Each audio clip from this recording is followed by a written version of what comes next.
Suspense खत्म। आखिरकार कांग्रेस ने मुस्लिम खातून को एमएलसी बनाने का फैसला किया है। साबिक माइनॉरिटी कमीशन की चेयरपर्सन बल्किस बानू नई एमएलसी होंगी। एमएलसी नामजदगी की लिस्ट में उन्हें शामिल कर लिया गया है।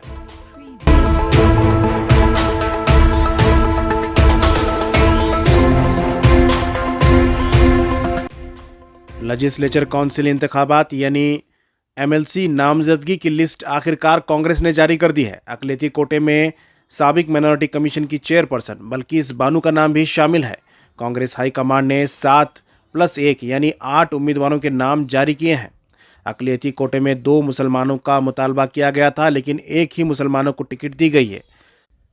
इस अकलियती कोटे में तकरीबन कई उम्मीदवारों ने अपने नाम का इजहार किया था, जिनमें अकलियतों में खासकर माइनॉरिटी के साबिक कांग्रेस के सदर वाई सईद अहमद, इस्माइल टमाटगार, एसी काडलूर, नज़ीर कनगुली के अलावा एमसी सोनूर और कई लोगों ने इस लिस्ट में उम्मीदवारी जाहिर की थी। तमाम 8 उम्मीदवारों के लिए तकरीबन 300 लोगों ने टिकट का मुतालबा अर्जी दायर की थी। आखिरकार इनमें से सिर्फ 7 लोगों का नाम जारी किया गया है, इनमें एक नाम बाई इलेक्शन का भी शामिल है।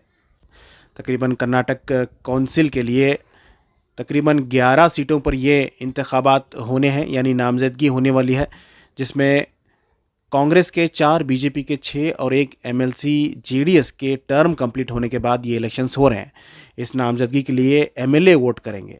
इस बार कांग्रेस की मेजॉरिटी होने की वजह से कांग्रेस को ज़्यादा उम्मीदवार यानी ज़्यादा सीट हासिल हो रहे हैं। कांग्रेस के पास इस वक्त 133 यानी 133 एमएलए मौजूद हैं, जिसके तहत वो 7 एमएलसी नामजद कर सकते हैं।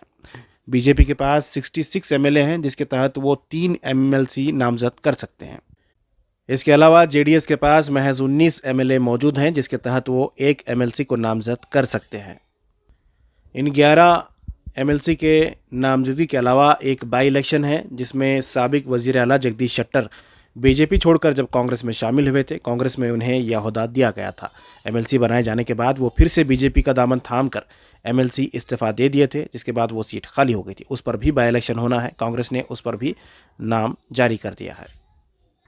बीजेपी ने भी 3 उम्मीदवारों के नाम जारी किए हैं। सबसे पहले देखते हैं कांग्रेस के उम्मीदवारों की लिस्ट, जिसमें पहला नाम एमएलसी कोटे में मिनिस्टर बने भोस राजू, जिन्हें कंटिन्यू कर दिया गया है। इन्हें दोबारा एमएलसी की लिस्ट में जारी रखा गया है, यानी वो दोबारा एमएलसी नामजद किए जाने की लिस्ट में शामिल हो गए हैं। रियासती कांग्रेस के वर्किंग प्रेसिडेंट वसंत कुमार का नाम भी इसमें शामिल है।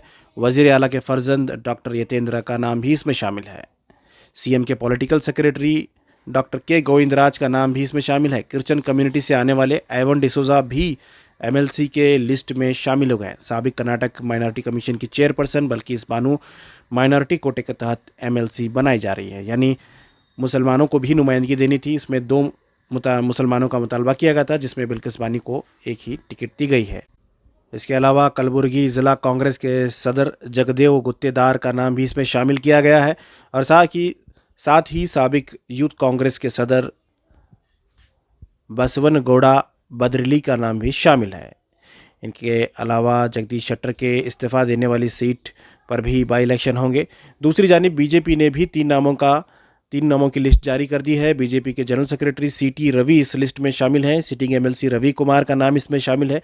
साबिक एमएलए एमजी मोली का नाम भी इसमें शामिल है। जेडीएस ने अभी तक नाम जारी नहीं किया है। कुछ ही देर में जेडीएस का भी एक नाम जारी किया जाएगा।